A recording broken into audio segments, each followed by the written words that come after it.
खास रिपोर्ट की हम शुरुआत कर रहे हैं। गैंग रेप किया, रीढ़ की हड्डी तोड़ दी, जीभ काट दी। दरिंदगी की इस पीड़ा से यूपी के हाथरस की एक बेटी को गुजरना पड़ा। पिछले करीब 15 दिन से दिल्ली के सफदरजंग में जिंदगी की जंग लड़ रही थी हाथरस की बेटी, लेकिन आज वो हार गई। 14 सितंबर को ये दिल दहला देने वाली घटना घटी। मौत के बाद अब लोगों का गुस्सा फूट रहा है। आरोपी पुलिस के शिकंजे में आ चुके हैं, लेकिन सवाल कानून व्यवस्था का है, दरिंदों में खत्म होते खौफ का है।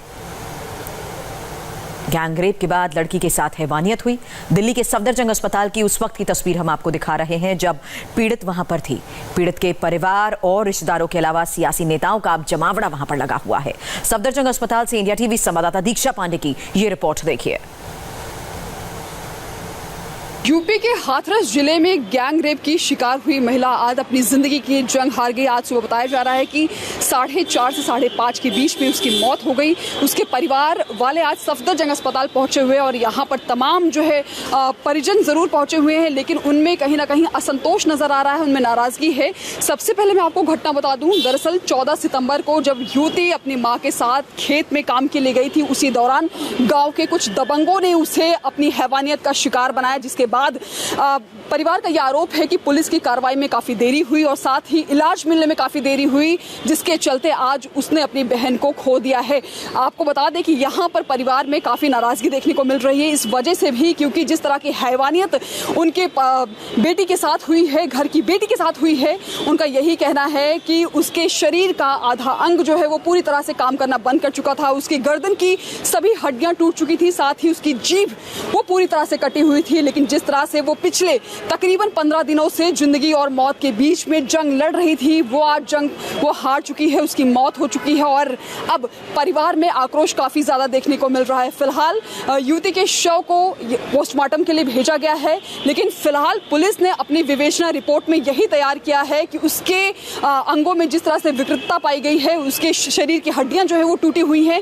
तो अब साफ तौर पर परिवार का यही कहना है कि वो सभी आरोपियों के लिए, जिन चारों को गिरफ्तार किया गया है, उन्हें फांसी से कम की सजा बिल्कुल नहीं चाहिए। वो सरकार से लगातार इसी तरह की गुहार लगा रहे हैं। पीड़ित के साथ गुनहगारों ने कैसे बेरहमी की, दर्द की पूरी दास्तां पीड़ित के भाई ने सुनाई। पीड़ित के भाई ने हाथरस पुलिस पर लापरवाही का भी आरोप लगाया। दीक्षा पांडे ने पीड़ित के भाई से बात की। आप बताएंगे कि पूरी घटना क्या थी, शुरुआत सब जरा बताइए। सुबह के 7:30 बजे के टाइम पे गांव में ये लोग घास लेने जाते हैं, तो बड़े भैया, मम्मी और दीदी घास लेने गई हुई थी खेतों में। तो दोनों साइड, खेतों के दोनों साइड बाजरा था, दोनों खेतों में। वहाँ पे सुनसान सा एक एरिया मान लीजिए, वहाँ घास वास ली। गांव में ऐसा कोई डर नहीं होता है किसी भी लड़की को, क्योंकि वो डेली ये घास लेने जाती हैं, ये सब नॉर्मल काम करती हैं, तो उन्हें तो इस चीज़ का कोई डर नहीं था ना। तो जिस हिसाब से घास पूरी हो गई थी एक गठरी, तो बड़े भैया को बोला कि तुम घर पे डाल के आओ, हम और लेते हैं।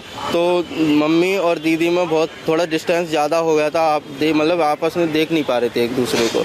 तो वहाँ पे वो घास इकट्ठा कर रही थी, तो उन्होंने उसी का फ़ायदा उठाया। वो अकेली थी, जो गले में दुपट्टा पड़ा हुआ था उसे कस के पूरी ताकत से दबाया और उन्हें बाजरा के खेत में 20-30 फीट तक अंदर खींच के ले गए। उसके बाद ये जिन लोगों ने इस घटना को अंजाम दिया, क्या आप लोग उन्हें जानते थे? कौन लोग थे वो गांव के ठाकुर लोग थे, ठाकुरों के लड़के थे। वो ज़्यादा दबंगगिरी दिखाते थे। वो अब भी ये केस होने के बाद भी 1-2 लोग बाइक पे आते जाते, तो मैं वहाँ कुर्सी डाल के बैठा हुआ था अपने घर पे, क्योंकि उस टाइम पे कोई नहीं था, मैं अकेला घर पे था। तो मैंने सुना 1-2 लोग बोल रहे थे कि मतलब अभी तो एक ही मरा है, 1-2 को मार के और तब जेल जाएंगे, ऐसा बोला था उन्होंने। अच्छा, आगे जब इस घटना को अंजाम दिया, कैसे उन्हें अस्पताल ले जाया गया, क्या हुआ अस्पताल में? मैम, पहले तो मैं बताना चाहूँगा, सीधा अस्पताल नहीं ले जाया गया उन्हें। वहाँ से बड़े भैया ने बाइक ली, वहाँ का कि उसी गांव का, उन्हीं ठाकुरों का ही एक लड़का वहाँ बताने गया था कि तुम्हारी बहन को कुछ हो गया है, देखो वहाँ जाके खेत में पड़ी हुई है। तो उन्हें इस चीज़ का कोई अंदाज़ा नहीं था कि इतना दुष्कर्म हो सकता है उनके साथ। तो वो सीधे ले जाके उन्होंने थाने में ज़मीन पे लिटा दिया। ज़मीन पे लिटाने के बाद उन्हें जैसी भी उस टाइम पे उन्हें इलाज की सख्त ज़रूरत थी, मैं बताना चाहता हूँ आपको, क्योंकि उनकी सांसें उस टाइम से ही रुक रुक के चल रही थी। तो उन्होंने जैसे बहुत ज़्यादा होपलेस थे, उनसे जैसा आया वैसा FIR लिख के 307 और SC ST एक्ट वाला FIR लिख के वहाँ से चले गए थे वो। अच्छा, पूरे मामले में पुलिस का रवैया क्या रहा? क्या आप लोग पुलिस की कार्रवाई से संतुष्ट थे? जी, 20 तारीख तक हम पुलिस की कार्रवाई से बिल्कुल संतुष्ट नहीं हैं, क्योंकि 20 तारीख तक हमारे जो समाज के हैं 15 से 16 से तारीख से 20 तारीख तक हमारे समाज के लोगों ने हाथरस ज़िले में SP DM ऑफिस सब जगह धरना प्रदर्शन किया। उसके बाद पुलिस का ज़्यादा प्रेशर बना, तब उन्होंने आरोपियों को ढूंढना स्टार्ट किया था, वरना उससे पहले हमारे घर पे आते थे, हमसे ही वो ये बोलते थे कि उनका नंबर है क्या, तुम लोग बातचीत करते हो क्या उनसे, मतलब हम पे ही वो लोग कीचड़ वगैरह उठाते। अच्छा, एक और चीज़ की क्या आपको लगता है कि अगर पुलिस की कार्रवाई में थोड़ी सी जल्दबाजी होती, चौकन्नी होती पुलिस, या फिर इलाज उन्हें वक्त पर मिल जाता तो आज बच सकती थी? जी मैम, उन्हें अगर 14 से 15 तारीख को भी एम्स भर्ती कर दिया जाता तो आज वो हमारे साथ। सरकार से क्या मांग है आप? यही मांग है कि उन्हें चारों आरोपियों को फांसी दी जाए। दिल्ली के सफदरजंग हॉस्पिटल में आज पीड़ित की मौत हो गई और मौत के बाद अस्पताल के बाहर हंगामा शुरू हो गया। भीम आर्मी के सैकड़ों कार्यकर्ता जुट गए। हंगामा रोकने पर भी पुलिस से भिड़ंत हुई। कांग्रेस की महिला कार्यकर्ताओं ने संसद के बाहर भी विरोध प्रदर्शन किया और संसद के बाहर भी कांग्रेस की महिला कार्यकर्ताओं ने जिस तरह से प्रदर्शन किया, इस पूरे मामले पर अपडेट के साथ हमारी सहयोगी विजय लक्ष्मी इस वक्त हमारे साथ जुड़ चुकी हैं। विजय, हम देख रहे हैं तस्वीरों में कि कैसे जद्दोजहद करनी पड़ी इन सबको यहाँ से हटाने के लिए भी। बिल्कुल, काफी जद्दोजहद पुलिस को करनी पड़ी। जो कांग्रेस के कार्यकर्ता वहां पर इकट्ठे हुए थे, विजय चौक पर उन्होंने प्रदर्शन किया।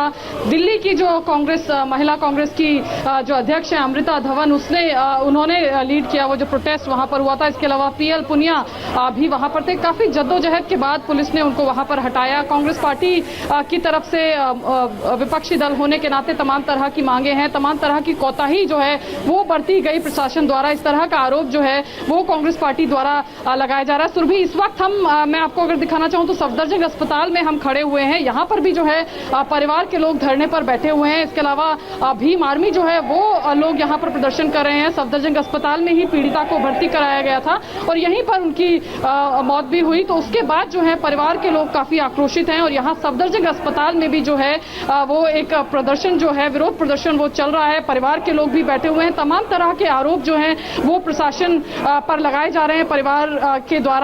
और भीम आर्मी के जो अध्यक्ष हैं चंद्रशेखर आजाद, वो भी कह रहे हैं कि काफी कोताही इस पूरे मामले में बरती गई। 14 सितंबर को घटना जो है घटी थी। उसके बाद जो है प्रशासन अगर इसको अच्छे तरीके से मामले को डील करता तो शायद ये नौबत नहीं आती, ऐसा कहना है चंद्रशेखर आजाद का। और परिवार भी तमाम तरह की लापरवाही के जो है आरोप लगा रहा है। तो प्रदर्शन हम देख रहे हैं, विरोध प्रदर्शन जो प्रदर्शन को इस वक्त लीड कर रहे हैं, क्या उनकी भी एक कोशिश है कि परिवार के लोगों के साथ वो मिलकर कोई बातचीत करें?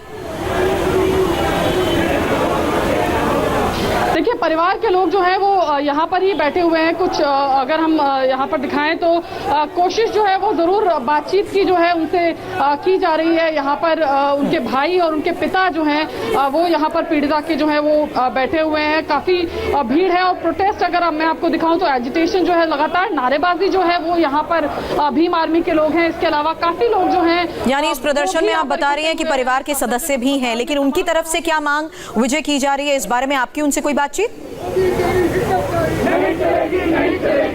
देखिए, परिवार के लोगों का कहना है कि न्याय जो है वो होना चाहिए। सुरक्षा की मांग जो है वो तमाम जो लोग हैं वो परिवार के लिए कर रहे हैं। उनका कहना है कि अभी भी परिवार को जो है वहां पर जहां पर वो रहते हैं वहां पर जाने में खतरा है, इसलिए सुरक्षा जो है वो परिवार को मुहैया कराई जानी चाहिए। इस तरह की मांग भीम आर्मी के द्वारा भी की जा रही है। बाकी इस पूरे मामले में मांग यही है कि एक फास्ट ट्रैक कोर्ट में जो है पूरा मामला चले, ताकि जल्द से जल्द न्याय जो है इस मसले में परिवार को मिल सके। जो रेप विक्टिम हैं उनको भी इस पूरे मामले में जो है वो न्याय मिल सके। तो यही मांग है और इसी मांग के साथ परिवार भी यहाँ पर सफदरजंग अस्पताल के प्रांगण में जो है वो बैठा हुआ है। विरोध प्रदर्शन जो है, जिस तरह से मैंने बताया कि चंद्रशेखर आर्मी के लोग भी, भीम आर्मी के लोग भी यहाँ पर मौजूद हैं। चंद्रशेखर आजाद खुद मौजूद है। इसके अलावा परिवार भी है जो तमाम तरह के आरोप लगा रहे हैं, प्रशासन पर कोताही का आरोप लगा रहे हैं। 14 सितंबर से आरोप ये भी लग रहा है कि इलाज ठीक तरीके से नहीं हुआ, उनको यहाँ पर दिल्ली में तुरंत रेफर कर दिया जाना चाहिए था तो शायद जान बच जाती। हालांकि 4 लोगों की गिरफ्तारी विजय लक्ष्मी इस पूरे मामले में हो चुकी है, लेकिन पुलिस के रवैये और पुलिस जिस तरीके से मामले की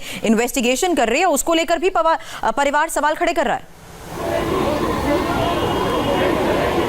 बिल्कुल, परिवार सवाल खड़े कर रहा है क्योंकि शुरू में जिस तरह से पूरे मामले को हैंडल किया गया, इस तरह के भी आरोप लगाए जा रहे हैं कि जब मामला जो है वो उसने तूल पकड़ा, मीडिया में चीजें आई और उस पर तमाम तरह के विरोध प्रदर्शन शुरू हुए, उसके बाद ही जो है पुलिस ने मामले का संज्ञान लेना शुरू किया। उससे पहले जो है वो पुलिस का जो रवैया था वो बहुत बेहद ढीला था। शुरू में फेक न्यूज भी बताया गया। इस तरह की जो है तमाम आरोप जो है वो परिवार की तरफ से लगाया जा रहा है कि मामला जो है वो प्रशासन ने और खासतौर से पुलिस ने जिस तरीके से, जिस संजीदगी के साथ मामले को डील किया जाना चाहिए था, उस संजीदगी के साथ इस मामले को हैंडल नहीं किया गया पुलिस प्रशासन द्वारा। यही आरोप जो है ये परिवार के लोग लगा रहे हैं और बाकी जो विरोध प्रदर्शन यहाँ पर लोग सफदरजंग अस्पताल में कर रहे हैं उनके द्वारा भी इसी तरह के आरोप लगाए जा रहे हैं। मुझे बहुत मुश्किल होता है परिवार के लोगों से ये जानना भी कि उनकी बेटी की हालत आखिर कैसी थी, लेकिन कई दिनों से जिस स्थिति में वो अस्पताल में थी, क्या डॉक्टर से भी आपकी बातचीत हो पाई कि आखिर क्या कंडीशन थी बेटी की और क्यों उसे नहीं बचाया जा सका?